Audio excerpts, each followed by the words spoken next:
and Parental Planning hearing. May I have the names of our participants, please? Lee Heiss, lawyer, guardian ad litem.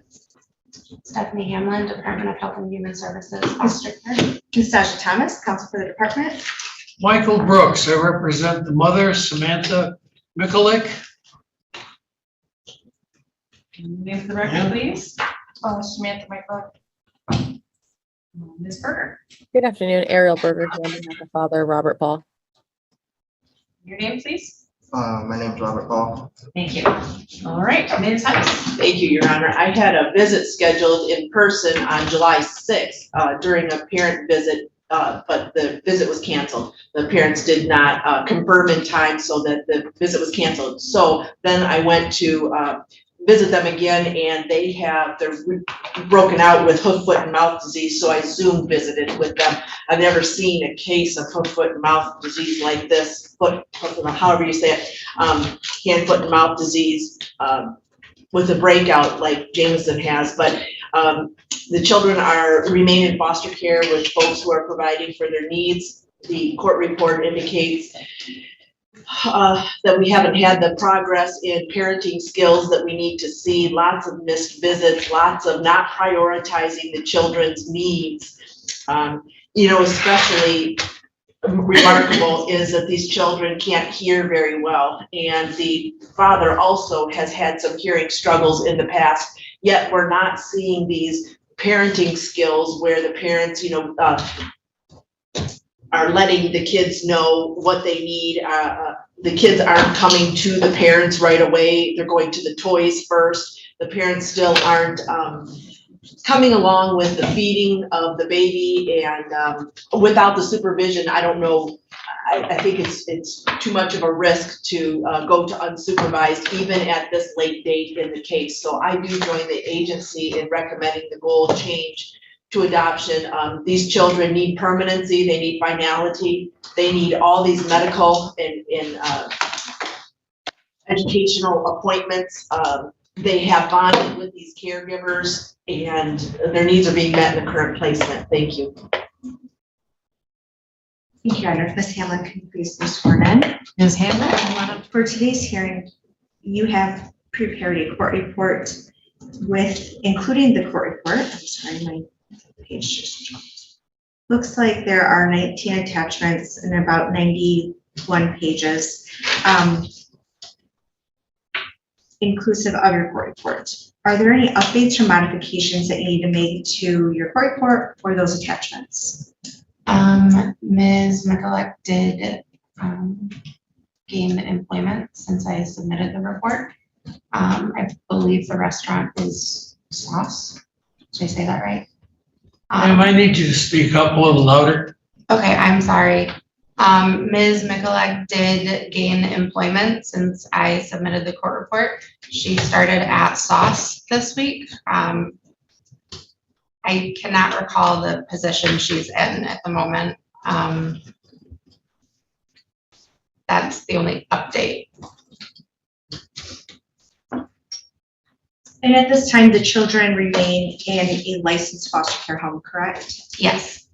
And do you believe that they are, the foster parents are exercising the reasonably prudent complying with the reasonably prudent standard? Yes. Their developmental materials for the children, developmentally appropriate materials for the children, and activities for them to engage in? Yes. And there is an older child, Jade, in this case. Are there any sibling visits that are occurring? There are not. Mr. Richards, Jade's non-respondent parent with whom she resides and who now has legal custody of her, has stated he does not want her participating in visits. He's concerned that she's going to get her hopes up that the boys will be going home to their mom and she'll be able to see them regularly again. And he does not want her to get her hopes up and then be disappointed. If he were to have a change of heart in that regard, would the foster parent support that relationship? I believe so, yes. It's not something we've talked about extensively, as the goal has been reunification. But they were willing to participate in video and in-person visits if needed. And at this time, the current permanency goal is reunification, correct? Yes, And are you asking for a goal change today? yes, And what is your request for the goal change? to be changed to adoption. And can you elaborate as to what the substantial risk of harm would be to the children as relates to the reunification goal? There would be a significant risk of harm for medical neglect, physical neglect, risk of homelessness, likely academic and or developmental neglect in regards to all of the early on services for the boys. I have significant concerns regarding the parents' ability to meet the children's special needs. And that sort of leads me to the question of the parents' level of compliance with and benefit from their case service plan. As relates to the children's safety and the parents' case service plan, how would you describe the parents' compliance and benefit from the services that they have either been offered or have engaged in? I would say there's been partial compliance, but I'm not observing any demonstrated benefit. Ms. McLeod does attend therapy with Barb Brick through CPIF. However, there has not been an observable improvement in her daily living or her parent-child visits. We did recently transition the visits from Ms. Edwards to more counseling services, as they are able to offer a hands-on education program, which both parents have stated that that is more beneficial to them. However, there is still a significant number of missed visits. Despite registering with MRS, Ms. Mikulak hasn't done a whole lot through that agency. She's done a lot of applying for jobs through Indeed. This will be the third job she's had since the kids are in care, with significant periods of unemployment in between. Her finances, she hasn't provided a budget. There's a lot of question as to where or how they are able to procure enough money for rent and other necessities. Mr. Paul has missed 3 or 4 intakes now for his anger management.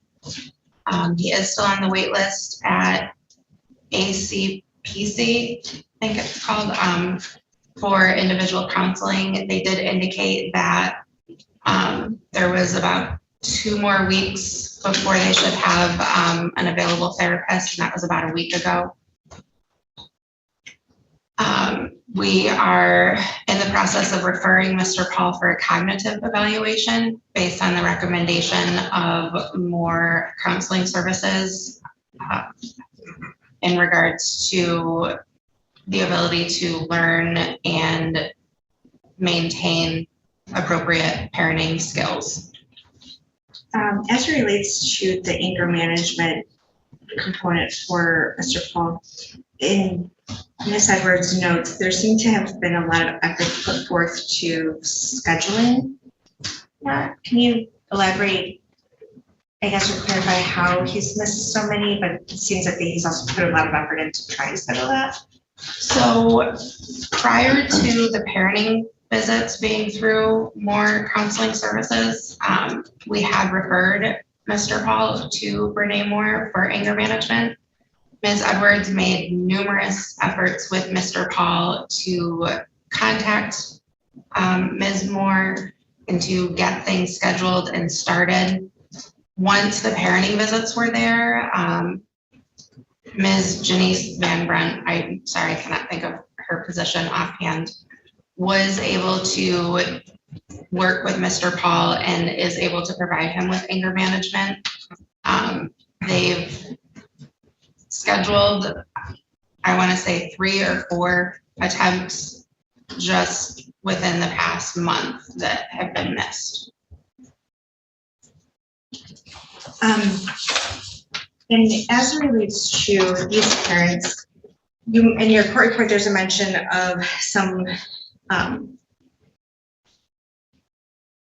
traffic stops or instances with Miss Michelet. And at this point, are you aware of, do either parents have licenses? Not that I'm aware of. I believe hers is suspended and don't believe Mr. Paul ever had one. And do you know if either or both of them have outstanding fines to pay regarding that? I believe she does based off the most recent traffic stop. And your report indicates that there were several medical appointments for these children, correct? Yes. Have the parents been able to demonstrate an ability to get themselves to and from important appointments? No. And if the children were in their care, do you believe that they have a plan or an ability to get the children to their medical appointments? No. And as you made a comment about concern about the parents' ability to manage their funds correctly, and in your court report, you highlight a couple of different instances as to why or how that's a concern. Can you please elaborate why that poses a risk to the children if they were to be returned? I believe there would be significant risk of the children's physical needs not being met. The respondent parents have not always been able to provide formula or baby food during visits as required. Sometimes what they've brought has not been usable as it's been expired, or they don't come prepared with the right size diapers. I don't believe they're accurately managing the funds that they have in a way that would support the financial aspect of raising children. Your report indicates things like getting meals that are using DoorDash versus, but also using like a community resource for food. Have the parents demonstrated an ability to put their desires to the side in order to provide for their own basic needs? No.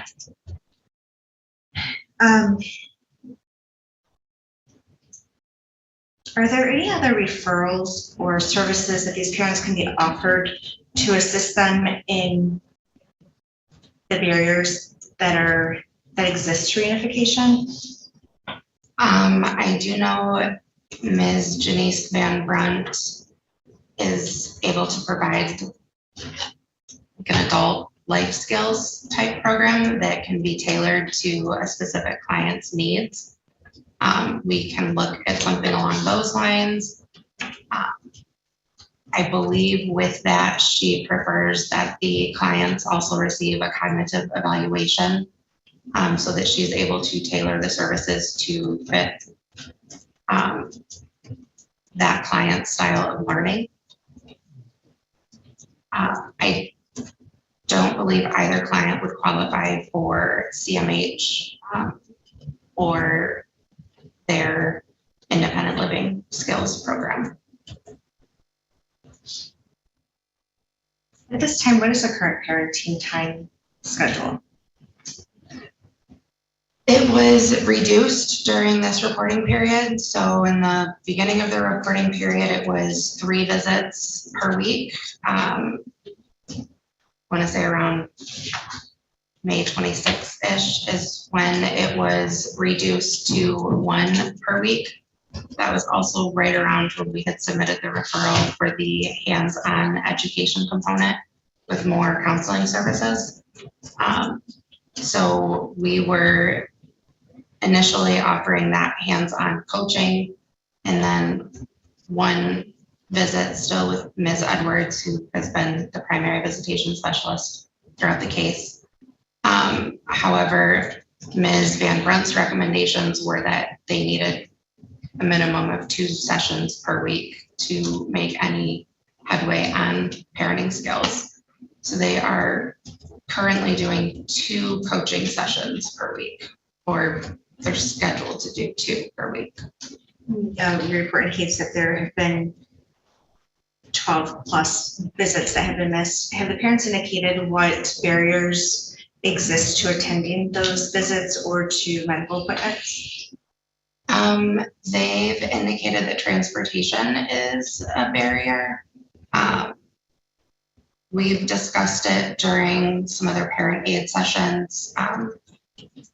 When myself and Ms. Edwards have done home visits, we brainstormed and came up with a way that the department could assist in having their car repaired. At first, it was not a muffler issue because Ms. McLeod did get that fixed, but it was some other sort of like tire issue with safety.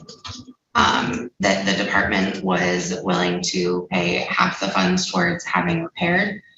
However, right around then, there was something thrown at the windshield by a neighbor. So then the windshield was completely smashed. And then shortly after that was Ms. McLeod's traffic stop, where she was then arrested and lodged, and the vehicle was impounded. Ms. McLeod reports that she has since sold the vehicle. So at this time, their transportation is rides from friends, their bikes, walking, or they've just requested bus tokens. So those will be provided today. And as it is parenting time, all of parenting time is occurring within a reasonable distance for a bike or walking to be appropriate. Yes, it's 2.3 miles from their home to more counseling services.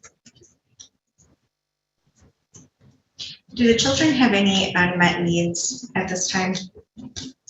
They're both on a waiting list with University of Michigan, Mac Children's Hospital Pediatric Genetics.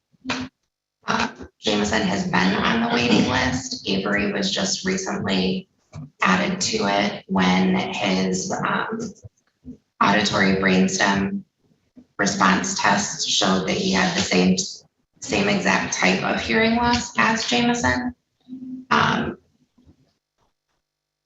With it being permanent for both boys and of the same type and severity, early on has requested that both boys have genetic testing completed. There is also some concern based off facial features that was noted by early on, as well as more counseling services, that there could be some type of syndrome that's undiagnosed.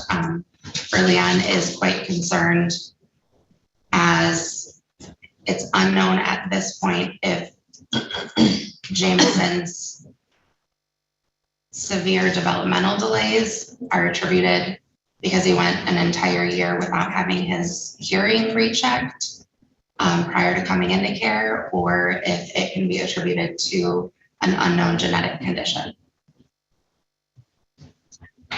And the agency has the ability to consent for any form of treatment? Mr. Paul and Ms. McLeod have been compliant with consenting for treatment. Sometimes myself or Ms. Edwards has had to facilitate that, but so far they've been able to consent to everything. And as relates to Jade, the home visits that you conducted with Macomb County or in Macomb County, have those all been appropriate? Yes, I've been to the home myself once, and the other home visits and face-to-face contacts were made by Macomb County DHS with no concerns noted. And thank you for including the consent order for custody. What is the current parenting time for Jade? It's quite liberal. At this, since I came on the case, Ms. McLeod and Mr. Richards have kind of set it up themselves of how it's always been, I believe in the beginning of when I was on the case, Ms. Michalak was seeing Jade just about every weekend with Mr. Richards or one of Mr. Richards' relatives supervising. However, that has dwindled as there's been the transportation barriers, poor weather conditions. So they're averaging about once a month. And are there any, Jade is 7 years old, correct? Yes. And is she capable of speaking? Yes. Does she have any developmental delays? Not that I've been made aware of. If she were in an unsafe environment or situation, would she be able to articulate that? Yes. Do you believe that the custody order and the parents, Mr. Richards and Ms. Michalak's, their communication and their ability to set up those visits is sufficient to safeguard the child at this time? Yes. And you are asking that she be released from this case? Yes. And is there anything that else that you'd like to highlight from your report or the attachments for the court today? No, thank you. Thank you. Your Honor, I have no further questions for this witness and move to amend the court report with its attachments, with the exception of those pages that have been taken out at this time. Thank you. I have no objection. No objection. Thank you. They received. Questions, Ms. Berger? Not at this time. Thank you. Mr. Brooks? How old are these kids? Jameson is 2 next month, and Avery will be 1. August 1st and August 22nd, I believe. They're early toddlers. Yes. Now, I noticed that the case file number on this starts in 22 September, I believe, almost October of 22. Yes. And we are now nearing the end of July 23. Don't you think it's a little early to be recommending a change in goal? The department's policy is to have permanency achieved at the 1-year mark and not just changing the goal at that point. So at this point, I believe changing the goal is appropriate as neither parent has demonstrated compliance or any benefit or even significant participation in the case service plan or parenting time. I was looking at Mrs. Danot's progress, and there were quite a few of satisfactory or partially satisfactory grades, if you will call them, in this report. Is that right? Yes. Compliance, non-compliance, partial compliance. With Yes. the right term on it. You don't think all those partial compliance evaluations have earned her more time to get it together?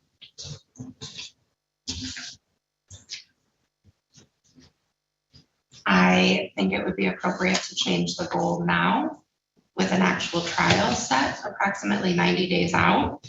If at that time she has demonstrated significant improvement, the department would consider withdrawing the termination petition. But I do still recommend that the children's goal be changed today. Thank you, ma'am. That's all. Mr. Paul's psychological evaluation resulted in some recommendations, and you're familiar with those? Yes. So if reunification were to be ordered, the expert has given us a list of things. I wonder, has Mr. Paul even begun or accomplished a clear understanding of what abuse and neglect is? It's being attempted in the parent education. However, both parents have been very hesitant about completing the homework assignments assigned by Ms. Van Brunt, attending all of the sessions as they are generally held prior to parent visits. And Mr. Paul did have a delay in registering for the wait list with ACPC for an individual therapist of his own. Thank you, nothing further. Sure. Any redirect? No, Your Honor. Okay, any recross? Ms. Berger, Mr. Brooks? Did you check to see whether or not this couple is literate? Can they read? They both reported at the beginning of the case that they were literate. I have not asked them that question directly. Thank you. So I'm looking at the custody order. It does look like he's been directed to attach the affidavit of parentage, amend his complaint for it to proceed. Also that the parenting time would be as mutually agreed. Does that cause you any concern about the permanency for Jake? I do think Mr. Richards is capable of protecting Jade. I don't believe he was as knowledgeable about her living conditions and circumstances as he would wish. He has expressed significant remorse over not stepping in prior. And he does now have a copy of the AOP as we provided the original for that in the birth certificate. Okay. Any follow-up? Just briefly, Mr. Richards supervises all contact between Mrs. McElec and the child Jade, correct? Mr. Richards or one of his relatives. Yes. Thank you, nothing further. Ms. Berger, did you have any questions? I have none, Your Honor. Thank you. Thank you for your testimony. You may return to your seat. Mr. Paul, would you like to testify today?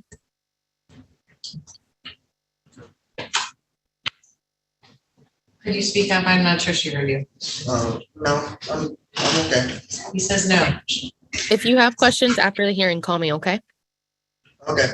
Okay, thank you. I have no witnesses. So. Thank you. Ma'am, do you want to testify? She's shaking her head no, Your Honor. Ms. Heiss, anyone you'd like us to hear from? No witnesses today, thank you. Right, comments then, Ms. Heiss? Thank you, Your Honor. The department is asking for the goal change today to be to adoption. As Mr. Brooks pointed out, it is not quite a year into this case, but the children are very young. They do have some significant health and developmental needs that need to be addressed by caregivers who are capable of understanding that and putting those children's needs first.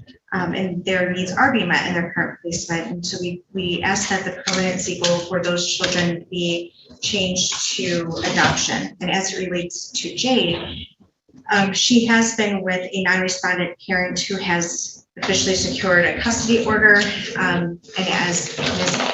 Hemlin testified, the parents have been exercising this sort of parenting schedule for quite some time now. And the child is older, who does not have the same sort of concerns that the younger two children have. So we believe that that is sufficient to safeguard her and provide her with some permanency.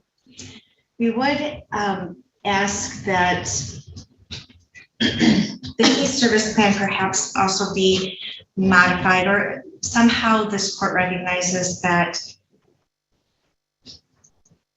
or assist the department ordering the parents participate in a cognitive evaluation or assessment to determine a baseline as to what further needs they may have, whether it's life skills or something more tangible, because all of our efforts do not seem to resonate, whether that's the hands-on parenting approach, significant efforts by Ms. Edwards.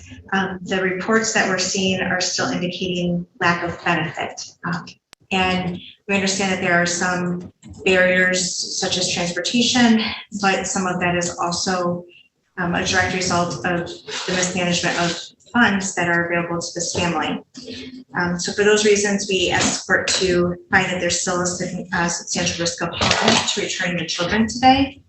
and change the parental to adoption and set this for another 90-day review. Thank you. So you'd like me to add to the order that they submit for that developmental testing? Is that what you're thinking? If that, because it's not part of the case service plan, and so if the most efficient way is for them to participate in that cognitive evaluation, I'm not sure the correct name of that testing, but it's essentially to give us something to understand the cognitive abilities and functioning of both parents. Yes. I just want to clarify what you were asking. Thank you. At this time, we would just ask for more time to work the current case plan services. It is a bit early, and based on the court report, there does seem to be quite a few compliant or partial compliant categories listed there. So at this time, we are just asking for more time before that goal officially changed. Thank you. Mr. Brooks. I'm bothered by the comment from the caseworker that my client and her significant other do not appear to have done the homework that they had been provided, which is why I asked the question about whether she knew they were literate or not. And I would ask the court to instruct her, she being a caseworker, or her agency, to make a determination whether or not these folks can read. I know it's a personal thing, I know it's embarrassing, but I think it's necessary. If they can't read, they can't learn. Thank you, Your Honor. There is an IQ test in the psychological evaluation for Mr. Paul, and it does represent some weaknesses in abstract reasoning and verbal information. However, to be at this point in life without supports in place would indicate that they're not prepared to handle these children. The hearing loss that these boys have endured, then the parents didn't go to that one appointment that you would think they'd want to be at, the one where the hearing aids are put in and they hear, didn't go. I did visit, just for the record, with Jade by Zoom. She's located in Macomb County. I did visit with her too, and that father is very astute. He has gotten the custody order that we asked him, that was requested of him, and that he seems capable of protecting that child. Visits happen at times when he or someone in his family can supervise that child. So back to Mr. Paul just a minute. He has, in his psychological evaluation, elevated scores on important scales, including low frustration tolerance, tendencies towards impulsivity, less life satisfaction, poor ego development, an individual with a significant amount of distress and unhappiness. He has vulnerabilities to being overreactive. He is suggested to be a person with rigid and unrealistic expectations in terms of the behavior of a child. These are despite the possible intellectual challenges that they have, and I would ask you to consider that these children, having been medically neglected and in fact injured, need these parents to have been able to respond to the interventions that have been put in place for them, and they are not responding to those. The little one has been in care most of his life. He's bonded. The older child, the new testing that's coming through on him and his new ability to hear changes things for him. He is now allowing the caregivers to touch him more and cuddle more and that kind of thing. The children are ready for permanence, and I do agree with the goal change to adoption. Thank you. Well, the court finds all interested parties were given notice for purposes of today's review hearing. I do find efforts towards the goal and reunification are being made. That was based on the court's review of the exhibits, as well as listening to the testimony of our caseworker today. I also find Ms. Heiss in satisfaction of her obligations as guardian ad litem. As I look at permanency, Ms. Hamlin makes a really good point that we would like to see permanency for children achieved within a year, especially children at such a young age. Need to be in an environment, especially children with such significant special needs as these children have, need to be in an environment where they can concentrate on reaching their developmental milestones and having support systems in place so that they can have access to the service providers that they need to in order to make that progress. We have here a set of parents that do have some limitations. Those have been somewhat documented already, as Ms. Heiss articulated. And I would agree that I think there is a combination of natural limitations and also some apathy, if you will, towards those limitations and how significantly those limitations have been for their children in this case. And we saw that in the initial filing, and we continue to see that with the children who will be in services on a very long road to overcome many of the challenges that they were both born with and had no attention to during the period of time that they were in the primary care of their parents.